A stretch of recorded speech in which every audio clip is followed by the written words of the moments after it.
मीठी मीठी तालियों के साथ सभी लोग।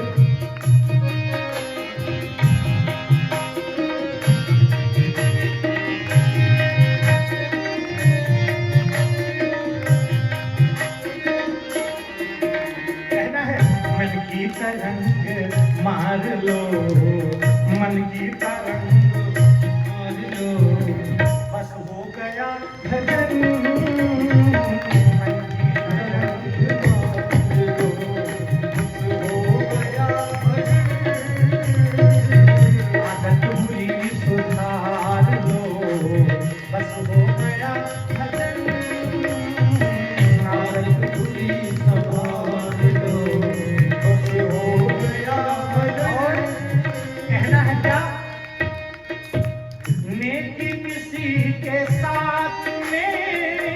बन जाए तो करो,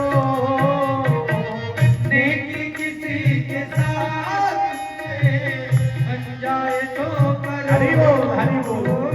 नेकी किसी के साथ में बन जाए तो करो, नेकी किसी के साथ में बन जाए तो करो। मत सिर बदी का भार लो, मत सिर बदी का भार लो, बस हो गया भजन। मत सिर बदी का भार लो, बस हो गया भजन। सिर बदी का भार लो, बस हो गया भजन। मन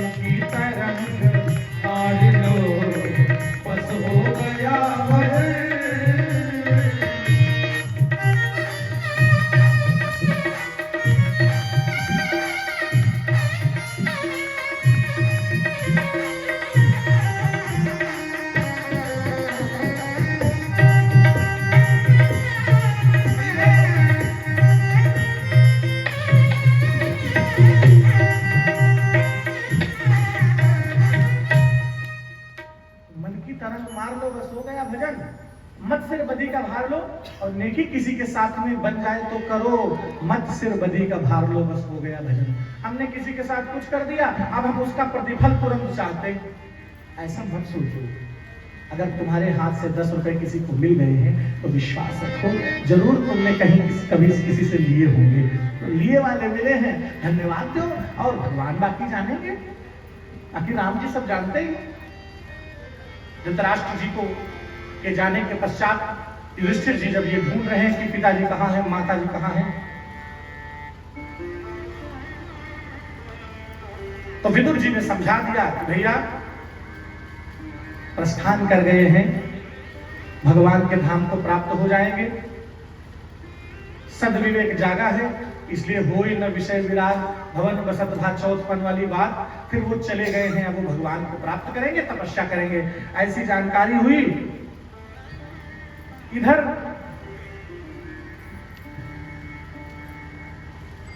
महाराज युधिष्ठिर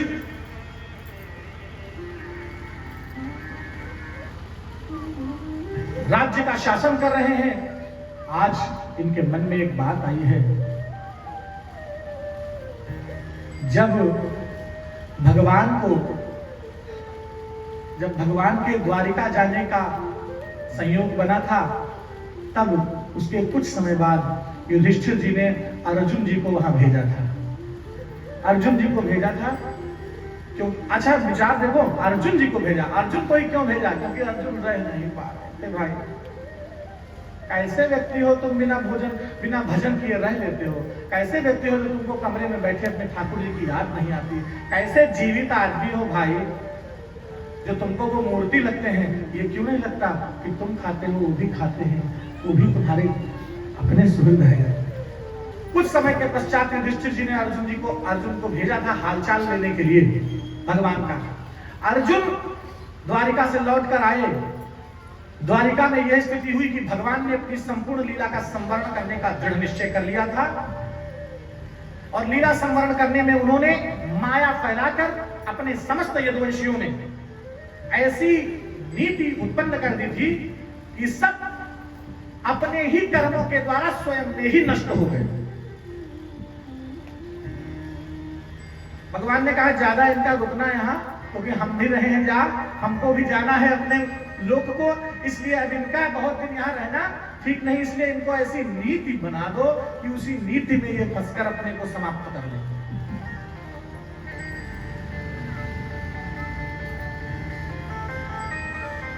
अच्छा भैया, अर्जुन जी जब वहां गए थे, अर्जुन ने जब ये देखा कि भगवान ने अर्जुन से कहा सुनो, अब मेरे जाने का वक्त आ रहा है। क्या कहा? अब मेरे जाने का वक्त, जाने का अर्थात अब मेरी यहाँ की घूमने की लीला संपन्न हो रही है, अब मुझे अपने वैकुंठ लोक जाना है। क्यों? क्योंकि अब यहाँ के सारे दायित्व पूरे हो चुके हैं। अर्जुन विलाप करके वहां रोने लगे, अर्जुन विलाप करके रोने लगे और कहने लगे कि कैसे आपके बिना हम लोग रहेंगे।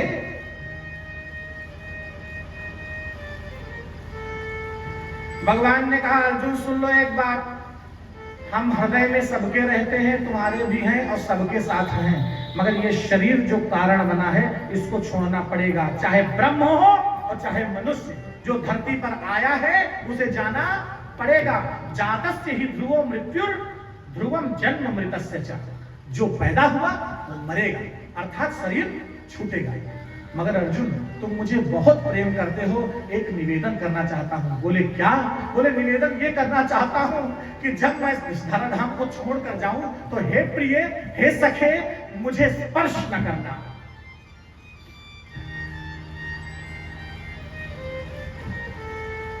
हे पार्थ, मुझे छूना मत, क्योंकि मैंने अपनी बहुत सी शक्तियों को तुम्हारे भीतर प्रतिष्ठित कर रखा है। जो युद्ध महाभारत का जीता है वो तुमने नहीं जीता है, तुम्हारे भीतर प्रतिष्ठित मेरी शक्तियों ने जीता है। क्योंकि जिसकी जिंदगी के महाभारत का रथ का सारथी ईश्वर होगा, वो रथ कभी हार नहीं सकता, वो जीवन के महाभारत को हारेगा नहीं, हारता दिख सकता है पर हारेगा नहीं। क्योंकि मानस जी की ये चौपाई बहुत प्रासंगिक है, ना चाहना कोई ना चाहे तो भी भाव को रोक नहीं मिल रहा है, सुना देना चाहता हूं। क्या? कि ईश भजन सारथी सुजाना, ईश भजन सारथी सुजाना, ईश भजन सारथी सुजाना, जय जय होई सुस्यंदन आना, जय जय हो। और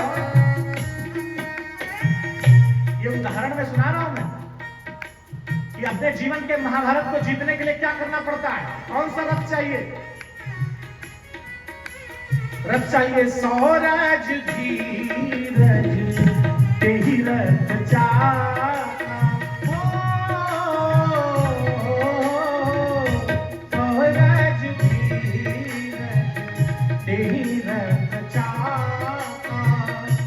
सत्यशील दृढ़ भजा पताका, बल विवेक तमा, बल विवेक तमा, परहित घोड़े, क्षमा कृपा समता जुजोड़े, क्षमा कृपा समता।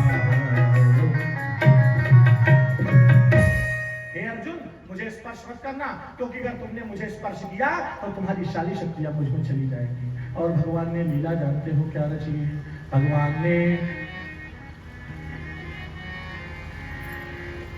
वन में जाकर एक करील वृक्ष की, जिसमें पत्ते नहीं होते, एक करील वृक्ष की खास बात, पत्रम नहीं वयदा करील विटपे 200 वसंतस्य किम, करील के वृक्ष में पत्ते नहीं होते, वहां भगवान वन में जाकर लेट गए। बहेलिये ने ये समझा भगवान का चरण चमक रहा था, ये तो लीला प्रभु की है, कुछ ना कुछ कारण तो बनेगा भैया। भगवान लेटे हुए थे, चरण को मणि सदृश समझकर, प्रकाश समझकर, हिरण की नाभि की कस्तूरी समझकर अद्वितीय वस्तु रत्न समझकर उस पहेलिये में बाण चला दिया और बाण का लगना था। भगवान ने उस बाण के लगने का बहाना बनाया और अपने उस शरीर को वहीं और भावावेश में अर्जुन से रहा नहीं गया। क्या अर्जुन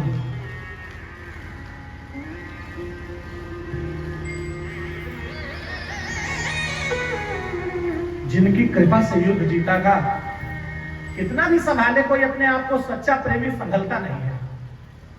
सच्चा प्रेमी कभी संभलता नहीं है।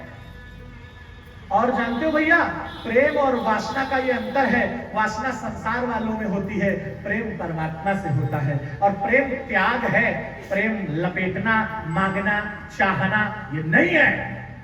हर किसी की याद में यूं हिचकियां नहीं आती और गिरे हुए फूलों पे कभी तितलियां नहीं आती। प्रेम त्याग श्रद्धा है, प्रेम शक्ति पूजा है, प्रेम को पढ़ाने की पोथियां नहीं आती। मान लीजिए प्रेम परमात्मा की जाति का है। चाहत, that is the different thing. चाहत माने लाओ, कुछ चाहिए, कुछ चाहिए। ये दुनिया वाले केवल चाहते हैं, प्रेम नहीं करते। क्योंकि प्रेम जो करता है उसे छोड़ना आता है। जा छोड़ दिया, जा जाओ, छोड़ता हूं तुम्हें, तुम्हारे कर्तव्य पथ में जय जयकार हो तुम्हारी, अपना जीवन जियो, मस्त रहो। परंतु किसी के धर्म में प्रेम कभी बाधक नहीं बनता। इसलिए वासुदेव गए, परंतु वाह अद्वितीय प्रेम श्री अर्जुन जी का। करुणा उमड़ी, भावावेश उमड़ा। अपने आप को संभाल न पाने के कारण अर्जुन जी ने भगवान श्री कृष्ण के उस शरीर को लिपटकर, हृदय से लगाकर, विभिन्न प्रकार से अत्यंत अंतर दुखी होकर, अंतर मन से मानो व्यथित होकर लिपट कर रोने लगे कि मेरा अब यहाँ कोई नहीं है, मैं अत्यंत असहाय हूं, अब इस धराधाम पर मेरा कोई नहीं है, और क्यों भैया ने मुझे अकेले ही भेज दिया।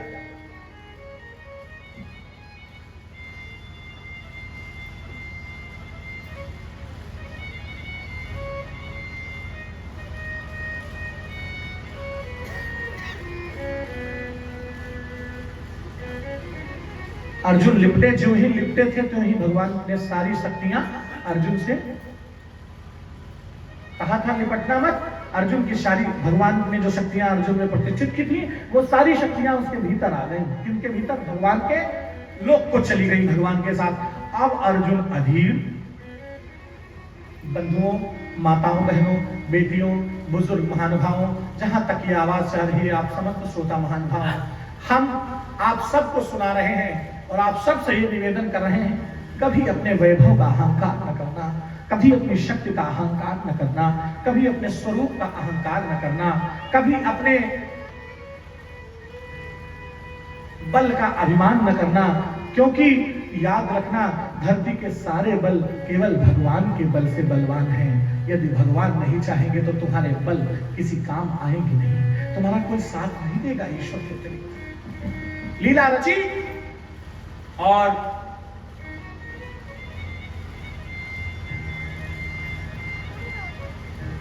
अब अर्जुन की स्थिति यह हुई कि जो भगवान श्री कृष्ण की गोपियां थी, पत्नियां थी, जो उन्होंने बंदी ग्रहों से, राक्षसों के यहां से, दैत्यों के यहां से छुड़ाकर जिनको सुरक्षा दी थी, कुछ को सुरक्षित पहुंचाया, कुछ को सुरक्षित स्थानों पर भेजा, कुछ को व्रतोपवास आदि के मार्ग बताकर रास्ता दिया, परंतु कुछ को अर्जुन अपनी दृष्टि में सुरक्षित रखने के लिए साथ लेकर लौट रहे थे। उसी समय मार्ग में ही भिल्लों ने अर्जुन को घेर लिया। कोल भीलों ने अर्जुन को घेरा, और जो ही अर्जुन को घेरा था वही गांडीव अर्जुन के पास था और वही बाण अर्जुन के पास थे। मगर उन कोल भीलों ने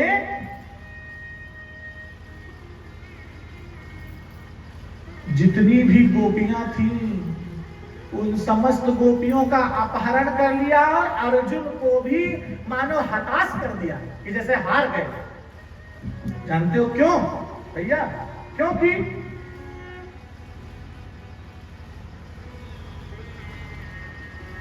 पुरुष बलि न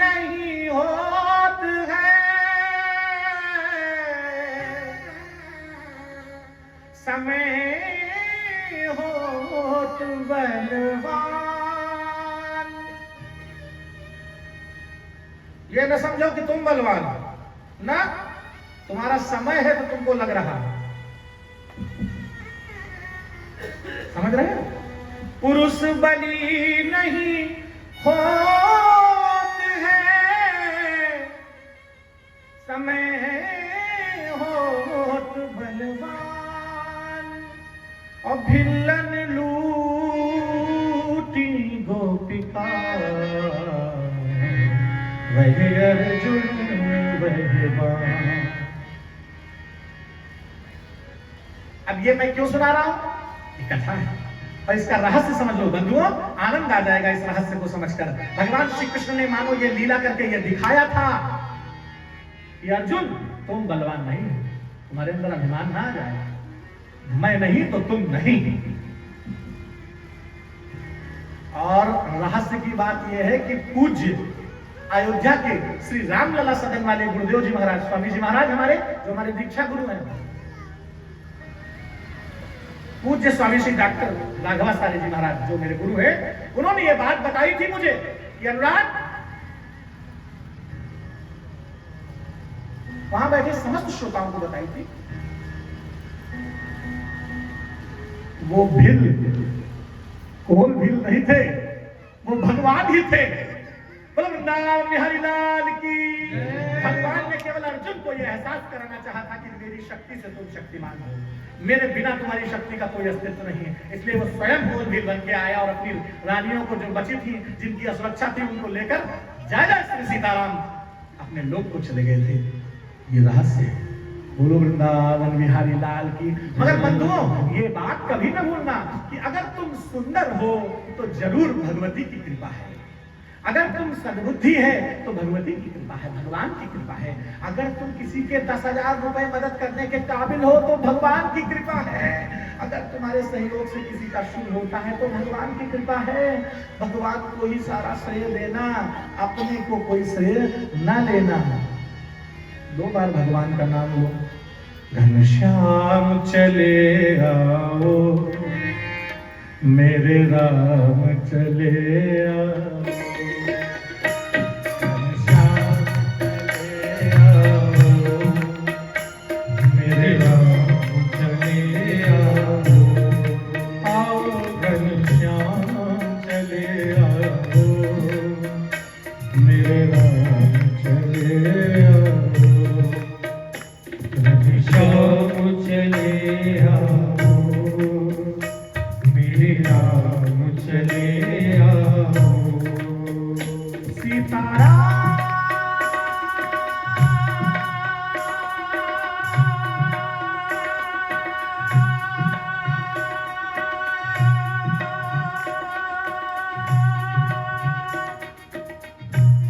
सीता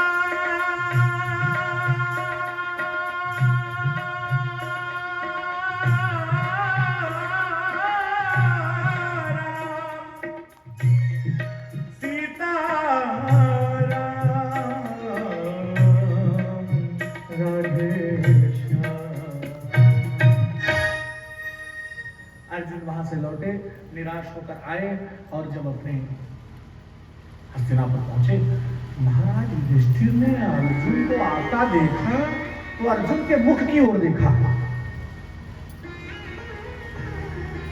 अरे भैया, तुम्हारा मुख बता देता है कि तुम क्या सोच रहे हो, तुम्हारा चेहरा बता देता है कि तुमने क्या खाया है, तुम्हारी भ्रकुटी बता देती है कि तुम किस स्थिति में हो।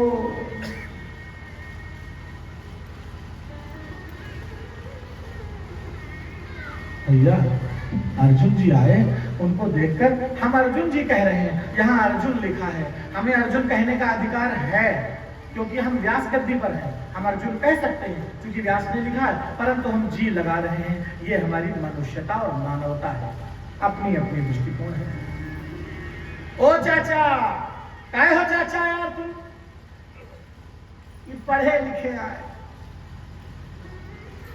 चच्चू यार, सुनते हो कि नहीं यार, कह ले चाहे अपन चाचा कह ले, चाहे अपन दरिया ले, आ करे बोलो वृंदावन बिहारी लाल की है। अर्जुन को आते देखा तो युधिष्ठिर जी के चेहरे पर ये क्या है? और भैया इस धरती पर होता सब कुछ है, शगुन और अपशगुन। ये न सोचना होता नहीं है। आजकल के पढ़े लिखे लोग कहते हैं शगुन अपशगुन कुछ नहीं बोल, हमारी बिल्ली रास्ता काट जाए तो क्या करें, हम बिल्ली काट ले बिल्ली रास्ता। अरे काट गए तो अगर पुराने लोगों ने कहा है तो मानो, क्योंकि जानते हो उधर अर्जुन चले थे वहां से और इधर युधिष्ठिर जी को अपशगुन होने लगे। और युधिष्ठिर जी को अपशगुन जानते हो क्या होता था? गाय जब गुजरती थी तो युधिष्ठिर जी को अपने बाएं करके निकल जाती थी, ये अपशगुन है। जब युधिष्ठिर जी उधर, भैया बैठो, हाँ वाह सामने बैठो, ऐसे उधर अर्जुन द्वारिका से चले। प्रभात भैया कोई बात? चकाचक मस्त प्रसन्न रहिए भैया, हाँ आनंद में रहिए, मुस्कुराइए। ये बात कथा को भाव से पीजिए, पियो पियो पियो। पिबत भागवतम रसमालयम मुहुरहो रसिकाः भुवि भावुकाः। श्री युधिष्ठिर जी उधर जब अर्जुन जी वहां से चले थे, ये सारी लीला हुई थी, यहां युधिष्ठिर जी को अपशगुन हो रहे थे। और क्या अपशगुन हो रहे थे कि गाय अपने बाएं कर युधिष्ठिर को निकल जाती थी। सियार बोलते थे असमय में, कब? ये न सोचना कि सियार का बोलना अपशगुन है, ना, सियार का असमय में बोलना अपशगुन नहीं। उम्मीद है वहां बोल रहा है, कोई काम करने जा रहे हो उस समय सुनाई पड़ा, इस प्रकार से अपशगुन को समझिए। व्याकुल हुए मन ही मन इधर अर्जुन आ गए। अर्जुन को देखा, देखने के बाद अत्यंत दुखित हुए और कहने लगे अर्जुन तुम्हारा चेहरा क्यों उतरा है? हे अर्जुन, क्या किसी बालक की तुमने हत्या की है? युधिष्ठिर जी कह रहे हैं हे अर्जुन, क्या तुमने किसी बालक की, बूढ़े की, अबला किसी प्राणी की जो शरण में आया हो उसको त्याग दिया है, या इनका वध कर दिया है, या कोई ऐसा अधर्म कर दिया है? हे अर्जुन, क्या तुमने किसी अगम्य स्त्री के साथ संगमागम कर दिया है? हे अर्जुन, क्या किया है तुमने? तुम्हारा चेहरा इतना निंदित क्यों है? सुनो, तुम्हारा चेहरा बता देता है तुम क्या हो।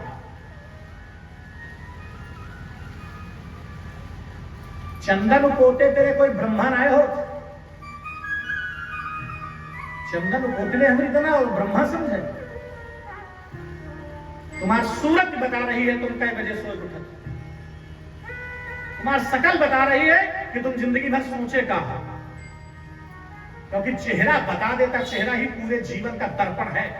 मुख बता देता है कि किस तरह के विचार व्यवहार है, क्योंकि जैसा तुम सोचोगे, अगर तुम किसी के बारे में बुरा सोचने की आदत डाल चुके हो तो तुम नहीं चाहोगे, तब भी तुम्हारा मुंह ऐसा बन जाएगा कि आदमी समझ जाए बहुत जरन का है, आज वाला बहुत जरन। तुम्हारी मुस्कान बता दे कि तुम हो बस, आता ही बोल लेती हूँ। तुम्हारे अंदर की दैवीयता चली जाएगी अगर तुमने किसी स्त्री को गलत निगाह से देखा, किसी की मां बहन बेटी की ओर तुमने गलत निगाह से दृष्टि डाली, तुम्हारे जीवन का ब्रह्मत्व नष्ट हो जाएगा, तुम्हारे जीवन का पुण्य नष्ट हो जाएगा। तुम एक गांव के कुत्ते की भांति विचरते इधर उधर घूमोगे और कुत्ते भी तुम्हारा सम्मान करेंगे, सज्जन कभी तुम्हारी आरती नहीं उतारेगा। बोलो वृंदावन बिहारी लाल। ऐसा जीवन जियो कि तुम्हारा तेज नष्ट न हो। तुम ब्राह्मण हो और म्याऊ म्याऊ करते हो मूर्ख कहेंगे। ब्राह्मण हो, तुम्हारी वाणी में वेद होना चाहिए। हेतु जेतवा पायवस्त देवो, वहां से लेकर के गणानांत्वा गणपति गुंघवा में, ये सब तुम्हारी जबान पर हो, मगर प्यारे रास्ते से गुजरने वाली लड़की गर्व से ये कह सके कि पंडित जी जा रहे हैं, इनके पीछे पीछे चलो, तुम्हारी सुरक्षा होगी। बहुत वृंदावन बिहारी लाल की है। भैया जा रहे हैं, इनके पीछे पीछे चले चलो, तुम्हारी इज्जत बच जाएगी। ये महाराज जी जा रहे हैं, इनके किनारे, इनके सहारे से निकल चलो, तुम सुरक्षित हो। अगर ये तुम अपने आचरण से न बना पाए, तब कंठी पहिरा और चाहे गंगम गुड़की मारो और महाकुंभम चाहे मर जाओ, क्या करो? बोलो बोलो, चाहे महाकुंभ जाए तो मर जाओ, गंगो जी कही है यही का भैया ये डालो। बोलो वृंदावन बिहारी लाल की जय हो। आखिर ये को समझे जो सब कथावाचक आल्हा चुके हैं, को समझे घूमि घूमि द्रौपदी चीरहरा, घूमि घूमि द्रौपदी चीरहरा, द्रौपदी चीरहरा बिल्कुल चीरे और बोल वृंदावन बिहारी लाल की जय। ये शिक्षा है, सीखो समझो। ये क्यों सुना रहा हूं? अरे सबके लिए ये व्यास मंच सबका है, ये दरबार सबका है। ये केवल बृजकिशोर शुक्ल या शुक्ल परिवार की भूमि नहीं है। ये जहां भागवत हो रही है, ये पूरी मितौली की भूमि है, ये पूरे मितौली वासियों के लिए है, किसी एक के लिए व्यक्तिगत नहीं है। सुनो और प्रसाद पाओ और जीवन सुधारो। वृंदावन बिहारी लाल की जय। क्योंकि तुम्हारा चेहरा ही, मुख ही ऐसा है और मन ही ऐसा है। कैसा? पूरा मन दर्पण तेरा, पूरा मन दर्पण तेरा, हाँ पूरा मन दर्पण तेरा, पूरा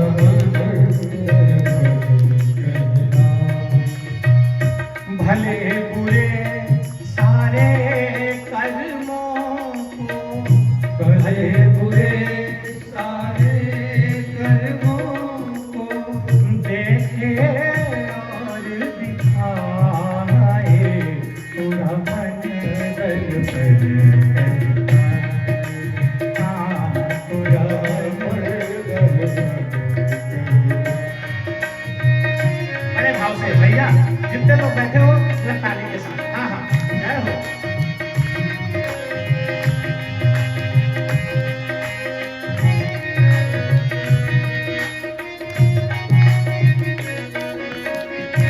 हरि बोल। और मन ही देवता, मन ही ईश्वर, मन से बड़ा न कोई।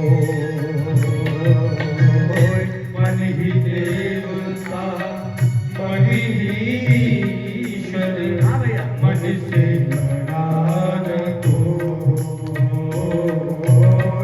मन उजियारा जब जब फैले, जग उजियारा हो।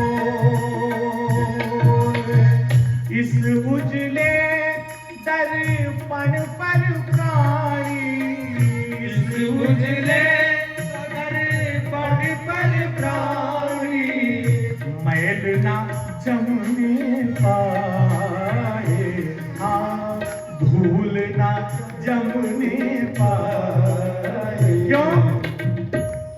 क्यों धूल क्यों ना जमने पाए?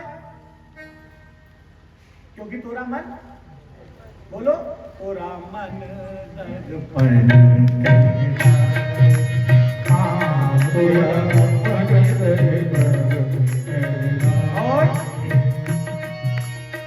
सुख की कलियां, दुख के कांटे, मन सबका था। सुख की कलियां, दुख के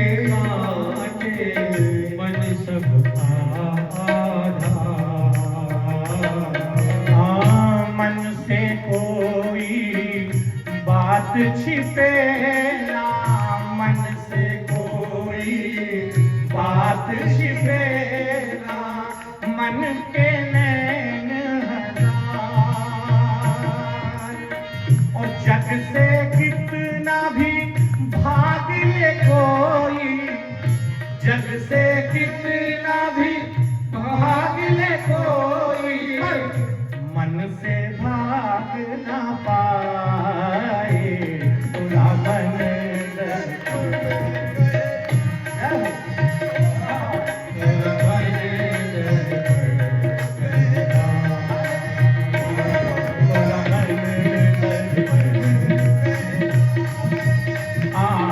पूरा मन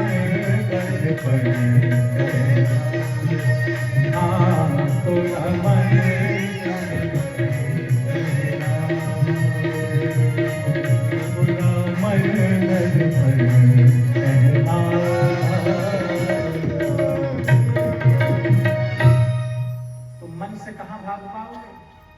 अर्जुन को देखा तो युधिष्ठिर जी ने कहा, क्या कहा? कच्चित्त्वं ब्राह्मणं बालं गां वृद्धं रोगिणं स्त्रियं शरणोपसृतं सत्त्वं नाद्याक्षी शरणप्रदः। कच्चित्त्वं नागमो गम्यां वा सत्कृतां स्त्रियां। कच्चित्त्वं नागमो गम्यां वा सत्कृतां स्त्रियं पराजितो वात भवान् उत्तमैर्नासमैः पथि। अपि स्वित्पर्यभुङ्क्तास्त्वं सम्भोज्यान् वृद्धबालकान् जुगुप्सितं कर्म किंचित् कृतवान् न यदक्षमम्। हे अर्जुन, क्या तुमने अगम्य स्त्री के साथ गमन किया अथवा कौन सा पाप किया अथवा तुम कहां पराजित हो गए जो तुम्हारा मुंह लटका है? अब तो अर्जुन पर मानो गाज गिर रही है। कैसे बताएं कि कुछ बातें कहना कठिन हो जाता है भैया।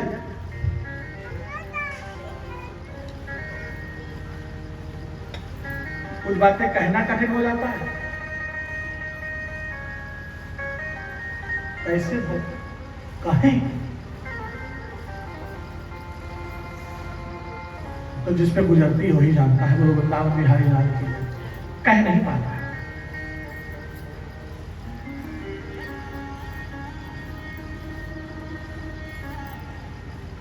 युधिष्ठिर जी से सिर लटकाकर अर्जुन ने कहा,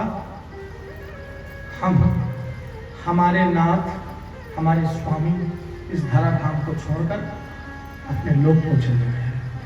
अर्जुन ने कहा, युधिष्ठिर ने ऐसा जैसे ही सुना, युधिष्ठिर मानो निश्चेष्ट होकर पृथ्वी पर गिर गए, विलाप करने लगे।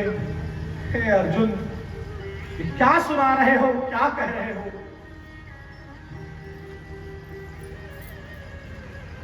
अचेत हो गए, एक क्षण के लिए व्याकुल हो गए। समस्त पांडव दुखी हो गए, विरह व्यथा में डूब गए। ये तो वही बात है, डूबे सो जाने। जो परिस्थितियों से गुजरता है तो उसको पता चलता है। शब्दों को तो हम ऐसे ही कहे दे रहे हैं जैसे आप सुने ले रहे हो। गुजरती तो जिस पे है वो जानता है कि कहत कठिन कठिन समझत कठिन साधक कठिन विवेक। बहुत कठिन होता है संभाल पाना। जो गुजरती है ये तो जिस पे गुजरी है वही जानता है। खैर, मन मलिन हुआ, दुखी हुए। अर्जुन जी ने भगवान का संदेश भी सुनाया, उन्होंने सुना। और चूंकि भगवान का सानिध्य इतने दिनों तक साथ रहा है, इसलिए अर्जुन जी ने युधिष्ठिर जी को समझाया। और इधर भगवान ने उत्तरा के गर्भ की रक्षा की थी, उस पुत्र का जन्म हुआ। भगवान विष्णु ने उसकी रक्षा की थी, इसलिए उसका नाम हुआ विष्णुराज। क्या नाम हुआ? विष्णुराज।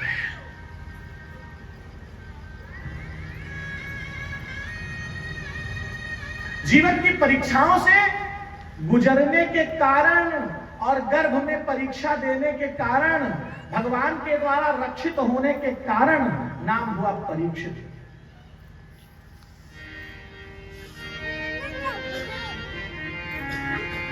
क्या नाम हुआ? महाराज परीक्षित का जन्म हुआ। नाम आइए, स्वागत स्वागत। बड़े हर्ष की बात है। आप लोग वैसे भगवत भक्ति में लीन हैं। हमारे परम श्रेष्ठ और भागवत कथा के भी परम विद्वान और राम कथा के भी परम विद्वान, आप लोग करतल ध्वनि से इनका स्वागत करें। आदरणीय श्री हरिओम वाजपेयी जी पधारे हैं। भाई बहुत बढ़िया बात है। और ये पधारे तब हैं जब परीक्षित जी का हो रहा है जन्म। ये परीक्षा के दौर में पधारते हैं। आओ, स्वागत स्वागत स्वागत। आपका आसन लगा है।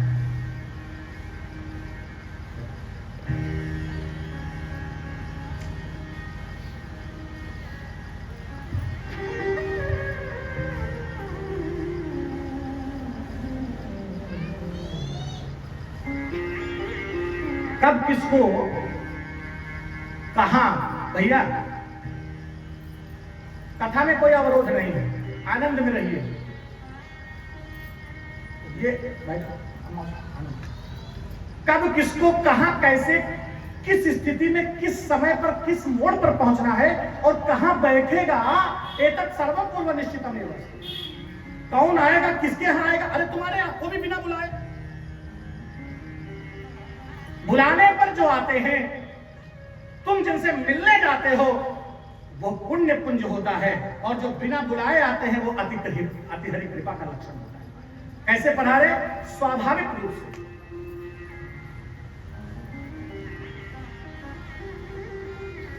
भगवान ने रचना रच रखी है कि भगवत चर्चा जहां हो रही है, प्रहलाद आदि सारे देव ये सब सूक्ष्म शरीर से वायुमंडल में उपस्थित हैं, और उस उपस्थिति में भगवान ने किसी अपने सद्भक्त सदाचारी ब्रह्मचारी किसी भगवत कथा रसिक के हृदय में उपस्थित होकर स्वयं की उपस्थिति दर्ज करा दी है। ताली अपने लिए बजा लो।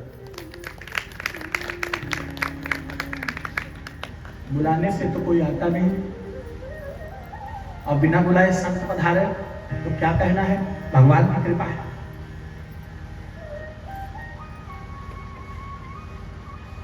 सतशास्त्र का श्रवण, संत महापुरुष का दर्शन और भगवान के तीर्थ का भ्रमण, किसी भी महात्मा के चरण स्पर्श और नारायण के प्राकट्य और नारायण के प्रत्यक्ष दर्शन सदृश ही होता है। ये शरीर माध्यम खल धर्म साधनम है, इसी शरीर में वो भी आते हैं। यद्यपि उनका जन्म कर्म च में दिव्यम एवं यो वेति तत्वतः, परंतु शरीर में आते हैं, पंच महाभूतों को भी उन्होंने ही बनाया है। वो स्वयं ही सूक्ष्माति सूक्ष्म हैं, जो उत्तरा के गर्भ में आ जाते हैं। वो विराट से विराट हैं, जो पूरी धरती में नहीं समाते हैं, अखिल कोटि ब्रह्मांड नायक हो जाते हैं। मानो रोम रोम प्रति लागे कोटि कोटि ब्रह्मांड का स्वरूप भी दिखाते हैं। वो अपने भक्त जनों पर कृपा करके, इनकी बात में नहीं करता, ये तो मेरे मित्रवत हैं और मेरे छोटे भाई हैं और अच्छे क्या कहना साधु हैं, मैं इन्हीं की नहीं कहता, मैं इनको देखकर ये बातें नहीं बता रहा हूं, मैं अपनी कथा में ही हूं। आप ये किंचित मत समझना, we are not artificial, even he is also, I am also. ये कोई आर्टिफिशियल नहीं है, परंतु ये बात तो मेरी समझो भैया, जिसको आना है वो बिना आमंत्रण के आता है, जिसको नहीं आना है, जिसके भाग्य में नहीं है, देखिए तुम चाहे दल छिड़काओ चाहे दिल छिड़काओ, कोई आवे वाले, क्योंकि उनके दिल काम अहम पंचगिरी है। बोलो वृंदावन बिहारी लाल की।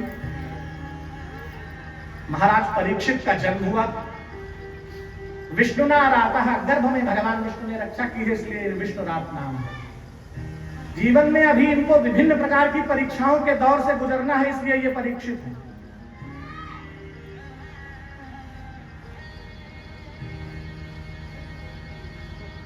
इधर संसार में एक विशेष बात जानते हो भैया, क्या है भैया, यजमान जी और प्रभात भैया, सभी लोग, विशेष बात यह है कि भगवान ने हम लोगों के साथ एक सिस्टम, एक सॉफ्टवेयर बनाया हम लोगों का, कि चाहे जितना बड़ा दुख हो, एक समय के बाद वो दुख हमें विस्मृत हो जाता, स्मृति में नहीं रहता। भगवान के अपने स्वलोक गमन के की दुख की विस्मृति हो गई उस समय, जिस समय महाराज परीक्षित का जन्म हुआ। यही तो ईश्वर की लीला है। एक ओर जाते हैं, दूसरी ओर अपना भक्त अथवा स्वयं जिस किसी भी भांति हो सकता है, अपने भक्त का संबल बनने के लिए धर्म का रूप धारण करके आते हैं। भैया महाराज परीक्षित का इधर जन्म हुआ, और युधिष्ठिर आदि ने कुल गुरु को बुलाकर इनके बारे में जानना चाहा, तो पहले ही उन्होंने सारी बात बता दी, बाद का कुछ नहीं रखा। इसमें स्पष्ट लिखा कि उन्होंने बता दिया कि ये भक्ति में प्रहलाद की सदृश होगा, दान में बलि की सदृश होगा, और धर्म में तो जैसे बाबा वैसे पोता होगा। सारी बातें बता दी और ये भी बता दिया जबरदस्त तरीके से एकदम उचित शासन का, शास्त्र की विधि का ध्यान रखते हुए शासन भी करेगा, परंतु एक बात ये भी बता दे कि तक्षक भी काटेगा। सुख सुनने में बड़ी सुविधा है, सत्य सुनने में असुविधा। कारण शरीर है, कारणेन बिना कार्यम न कदाचन विद्यते, योग शिकोपनिषद कहता है। किसी न किसी कारण से तो जाओगे, देह छूटेगा तो कोई ना कोई कारण तो बनेगा। तो सारी बात गुरुदेव ने बताई और सारी बात ये जानते हैं। इधर महाराज परीक्षित धीरे धीरे बड़े होने लगे। विष्णुराज, सुन लीजिए एक बात, ये वो हैं गर्भ में भी जिनके साथ नारायण रहे। क्या फर्क पड़ता है जी, नारायण साथ रहे? नारायण साथ में गर्भ में रहे, रक्षा की है, जीवित किया है इनको पुनः, मगर फिर भी जातस्य ही ध्रुव मृत्यु ध्रुवम जन्म मृतस्य।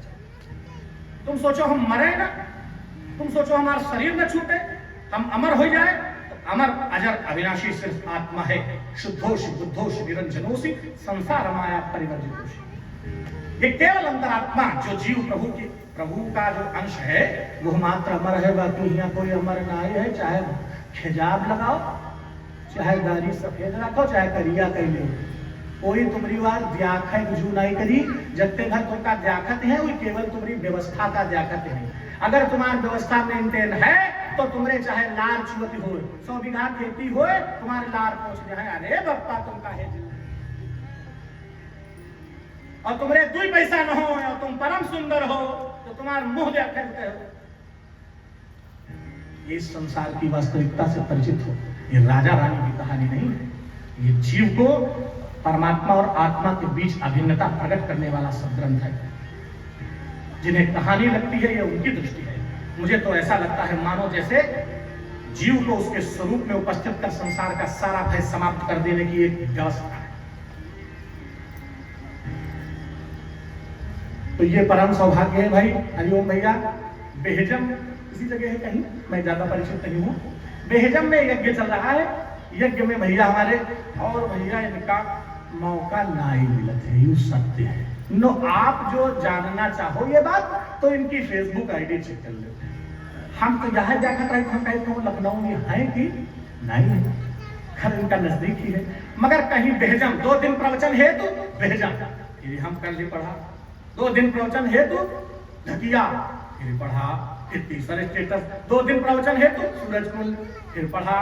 तो कहा ये घर है, हम नहीं मिली हैं दादा, उनके टाइम कहा। मगर अपने यहाँ आज भी इनका प्रवचन है। अभी साथ रात्रि बेला में भी आखिरी वृंदावन बिहारी लाल की जय वाजपेयी। खैर, ये अपना अमूल्य समय निकालकर भगवान की कथा श्रवण हेतु पधारे हैं, कितना सौभाग्य है।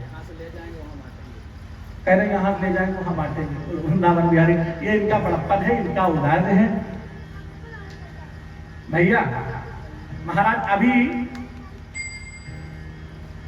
व्यास आसन पर बैठा हुआ कोई भी व्यक्ति व्यास ही है, सुखदेव ही है। बालक नहीं समझना चाहिए उसको देह से जानना, ये देह की व्यवस्था ही नहीं, देह से बाहर बनाने की व्यवस्था है। इसलिए भैया अभी 2-4 मिनट ये बात पूरी हो, उसके बाद हमारी इच्छा है स्वेच्छा से चाहे कोई भजन, चाहे 2-4-5 मिनट अपनी कोई बात, अथवा हम तो ये कहेंगे कि हमारे इन श्रोताओं को जो आपके मन में आ रहा है, क्योंकि आपके मन में नारायण रहते हैं और नारायण जिसके हृदय में रहते हैं वो जो बोलता है वो वेद है। एक बात बताइए, 4 लाख श्लोक, 1 लाख श्लोक, इतने किसको याद हो जाएंगे? इतने मंत्र किसको याद हो जाएंगे?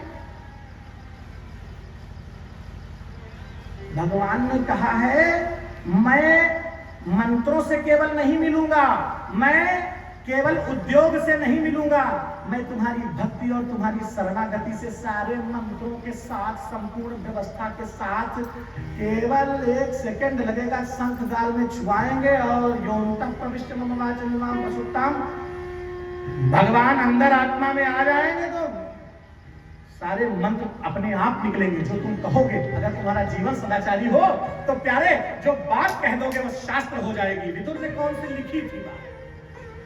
तो अभी इनके अमृत वचन सुनेंगे, 2 बार भगवान का नाम लेंगे। इसके पहले दो बात पहले घाट पर पहुंच जाए। महाराज परीक्षित का जन्म हुआ, इनके बारे में सब कुछ पता चला। युधिष्ठिर आदि ने यह निर्णय लिया कि ज्यादा एकाधिपत्य की भावना में रहना नहीं चाहिए, सर्वदा शासन की भावना में रहना नहीं चाहिए। यथा समय उपयुक्त व्यक्ति को निश्चित रूप से, चाहे पुत्र हो अथवा शिष्य हो, उसे अपने पद पर पदासीन कर देना चाहिए। तो युधिष्ठिर आदि ने, अब कुछ लोगों के जीवन में ये बना रहता है, उनके मन में यह बात बनी रहत, हम मर चाहे जाए मगर हमारे को लेना, हमका एहम गाड़े हद। यहाँ युधिष्ठिर स्वर्गारोहण कह रहे हैं, जो धर्म है कि भैया आप जय की जरूरत है वही का दो, मगर मैं खबरदार,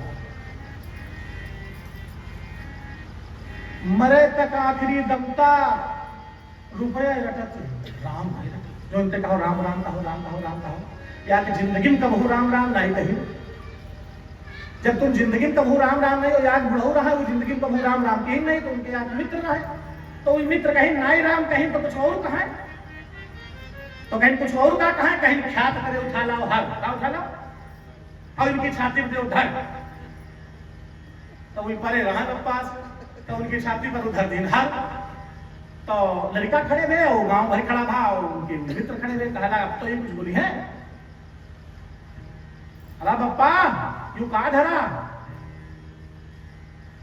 बप्पा का हर नहीं निकला, वारे भाग्य हर कितना निकले, हर हर जपत हर हर कहे कलेशन को, कैसे निकले?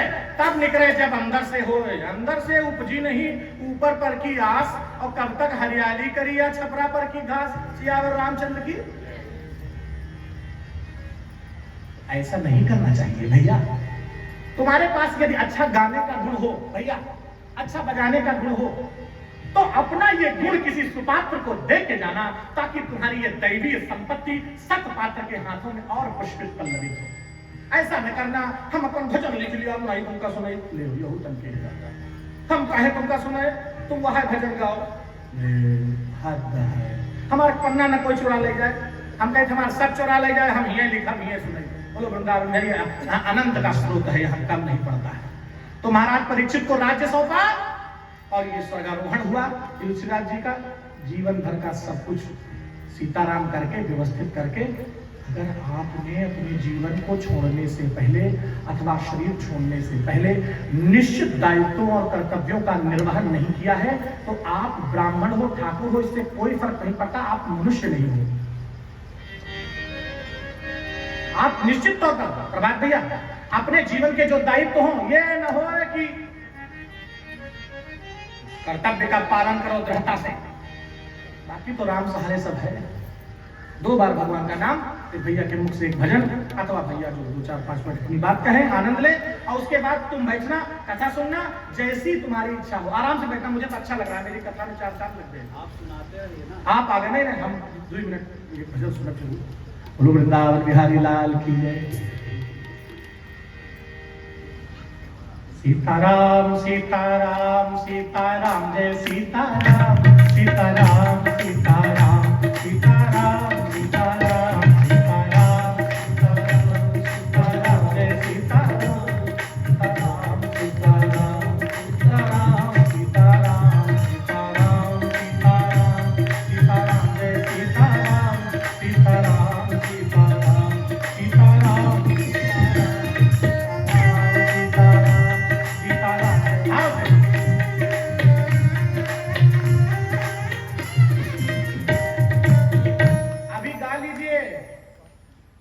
क्योंकि प्राण प्रयाण समय तपवात पित्तई ही, कंठावरोधन विधौ स्मरणम कुतस्ते, तब तुम गाने के सक्षम नहीं हो, चाहोगे राम नाम निकले मगर 72,000 नाड़ियां कट रही होंगी, राम नाम निकली आज मुंह त्यार हो जी, राम जी जाने हम तो बहुत त्यार जाता है। और भैया पश्यन न बिन पश्यति, ऐसा मूर्ख मनुष्य है, देख राज आए रहे मगर मुंह तमाकू खाए रहे, राजनीति कर रहे हैं बच्चों।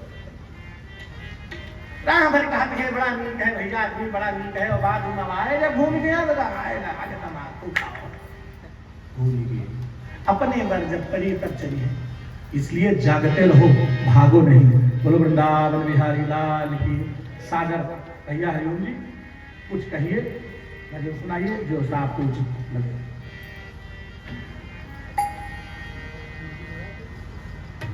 है ले लेते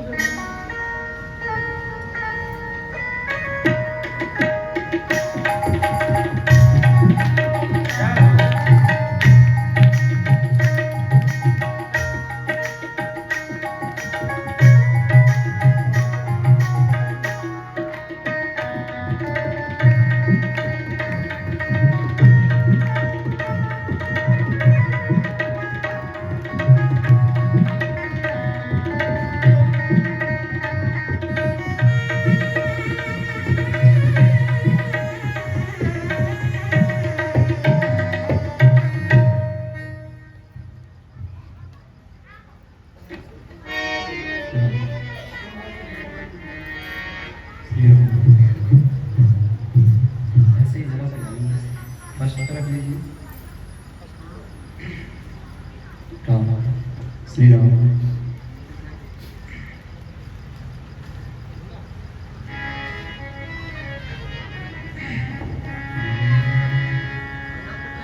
बोलिए किशोरी श्री राधा रानी सरकार की।